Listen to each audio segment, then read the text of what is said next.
Hello, YouTube, and hello, Holy Babel. And you've just tagged me, and you may not be aware of this, but it's the third time. I'll put references to the other two up in the box up here for you, so you can see what I've already said. Now, this latest edition of the tag has had a lot of questions added to it, but they've been changed almost every time somebody's done them because they either didn't care for the questions that were originally posed or they had a whole bunch more that they thought were more interesting. And I'm no different.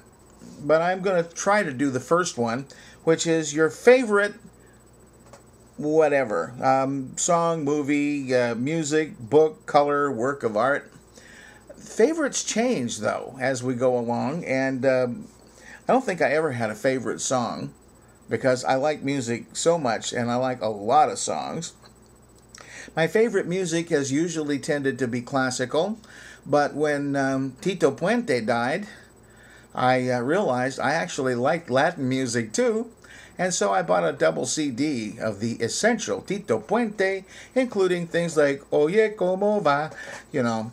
I have no idea what that means, by the way, but I really like the music just the same. My favorite movie? Definitely The Quiet Man with John Wayne and Maureen O'Hara. This goes back quite a few years, but it's a wonderful movie. It's a grin from the beginning to the end. It's just a wonderful picture. My favorite book? Probably East of Eden by Steinbeck. I recently reread it and enjoyed it as much this time as ever before, and I'll probably read it again at least once more. I hope I've got time to read it once more. I don't have a favorite color.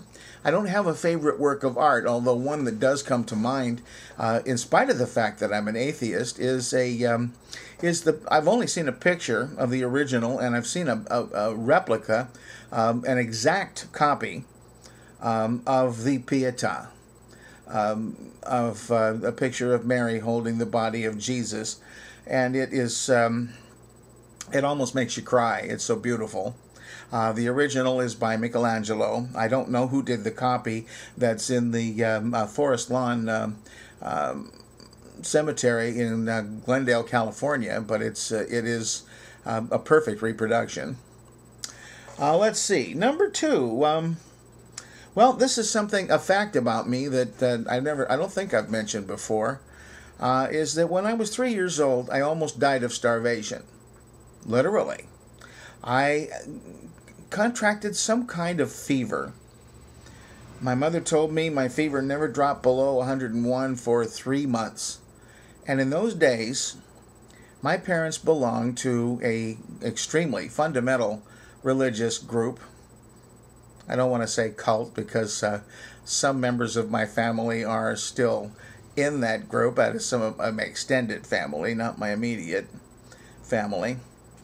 But my grandfather was its leader, and my parents were living in his home at the time. And he didn't believe in doctors. That's the reason we don't even know to this day what it is I had. It could have been something my dad later said was undulant fever, whatever the hell that is. It could have been scarlet fever. It could have been a number of other things, but it was never diagnosed. And as for treatment, well, my grandfather had read a book that was published in 1923 by a fellow named, I think it was Fred McCoy, but it might have been something. He called himself Dr. McCoy. He was I think he was a chiropractor. And it's called The Fast Way to Health. In fact, you can still buy this book on Amazon. I looked it up just this afternoon to see if it was still available. And it is, sadly. McCoy thought that everything that you could get, any kind of disease or anything that happened to you, could be improved by going on a fast. Well, my grandfather had my parents put me on a fast. Nothing but water. And that fast lasted 12 days. And I almost died. I almost died of starvation. My belly protruded, my eyes were sunken, I looked like a Biafran refugee. And my parents were terrified, but they were more terrified of my grandfather, who swore that God would take me away from them if they didn't obey, until he finally got scared and allowed them to feed me again. And I really think that that's the reason why I am the obese person that you see now. Because I've always had this deep subconscious fear that I was going to starve. That's my excuse, and I'm sticking to it. Let's see. 3. What is your favorite pipe dream? These are my questions, by the way. So, my favorite pipe dream is winning the lottery. And I hope that it's a big enough one that I can give each of my siblings at least $1 million.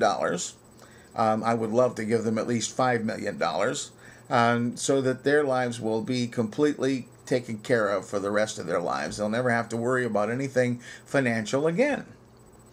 And attached to that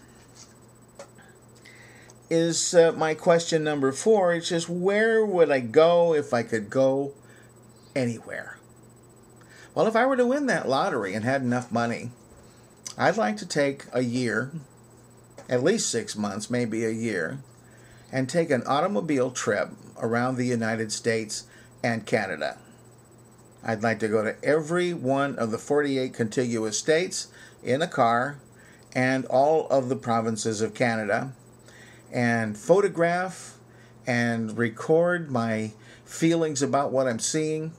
Maybe even write a book about it, a sort of a travels with Larry, since I'm not Charlie, and I don't have a Charlie to travel with me. Well, that would be my trip of a lifetime. I would not go more than 200 miles in any given day, and no matter how short a time it was, if I saw something along the highway that looked interesting, instead of passing it up and saying, well, I'll get it another day, stop and go and check it out and enjoy it. And if I took the rest of the afternoon, so what? There are motels everywhere. Just stay. And, take your time. I'd like to take a trip like that. That would be my ideal. And I don't know if I want to even do this last one. Oh, well, what the hell. What do I most regret? I dealt with this in another video, and it still bothers me that that I was lazy when I was young. I'm even lazier now. But when I was young and when I was going to school and the whole world was in front of me and all of my life, I'm sorry that I wasn't a better student. I'm sorry I didn't really apply myself, because I sort of was on the edges of things. I was taking journalism when I was in high school. I was tapped to become a member of Beta Phi Gamma, which is the National Journalism Society. And yet I wasn't able to become a member because my grades were too low. My journalism grades were excellent. I got A's in journalism. But everything else, really awful. Not good at all. And because I was editor of my high school paper, I was supposed to be on the student council. But my grade level wasn't high enough, so I was excluded. This has been a thing in my early life. I had all these opportunities, and I blew them because I didn't apply myself when I should have. I was too busy just messing around, having fun, hanging out. I wish I could go back and fix that now, but it'll never happen. Any of you who are young enough, who are still in school, for example, please don't follow my rotten example. Apply yourself, hang in there. You've got brains. Most people have more brains than they even credit themselves with. And if they actually worked at it, they would do very much better throughout their lives. And now, things are more technical and more competitive than ever before. I'm running out of time here, so this time I'm actually going to stop this one just before 10 minutes. And before I get too preachy and you turn me off anyway. Goodbye.